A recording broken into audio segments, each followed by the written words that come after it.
All right, let's jump in a time machine and set the dial for January 2001. We're going to take a look at the securities industry right as the dot-com boom was hitting its peak. Using an industry guide from that exact moment, we'll explore who the players were, how things worked, and what they thought the future was going to look like. So let's dive in. First, you gotta remember the vibe of the late 90s. The 5 years leading up to 2001 were just this period of incredible optimism and, frankly, explosive growth. The economy was humming, and because of that, companies all over the world needed cash to build, to expand, and the global demand for that capital was just off the charts. And nothing shows this boom better than the explosion in IPOs. That's when a company sells its stock to the public for the very first time. I mean, just look at this chart. The amount of money raised more than doubled in just 4 years. It jumped from under $90 billion to over $175 billion. The markets were just absolutely on fire. So that begs the question, right? What was actually going on behind the scenes to make all of this happen? What was this massive global engine that was powering it all?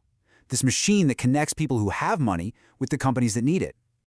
Well, to really get it, we're going to break that machine down piece by piece. First, we're going to look at the fuel it runs on, the securities themselves. Then we'll meet all the key players who keep it running. And finally, we'll follow one single trade from beginning to end just to see how all the gears click together. Okay, so let's start with the absolute fundamentals.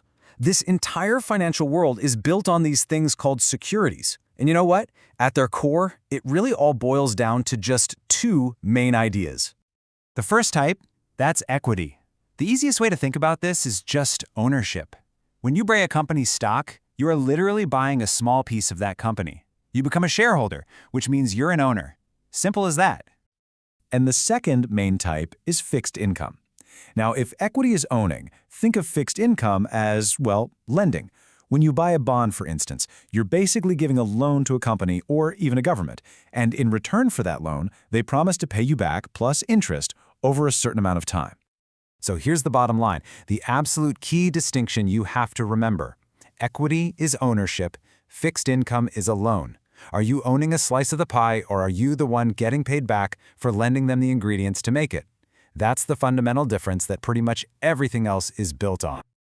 Okay, so we've got the what, the securities. Now let's meet the who. Who are the key institutions that actually make this entire market tick? You can really think of three major players in this whole ecosystem. First up, you've got the investment banks. These are the creators. They're the ones who help companies issue brand new securities.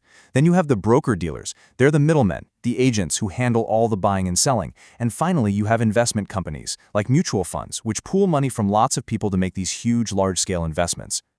And working away behind the scenes, you have these absolutely essential support crews, the clearinghouses and depositories. Think of them as the plumbing of the financial system.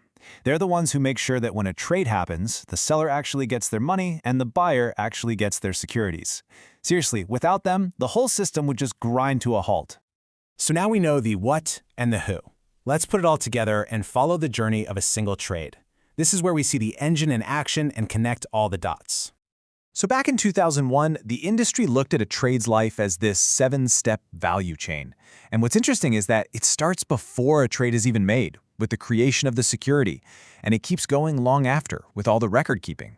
Let's walk through it real quick.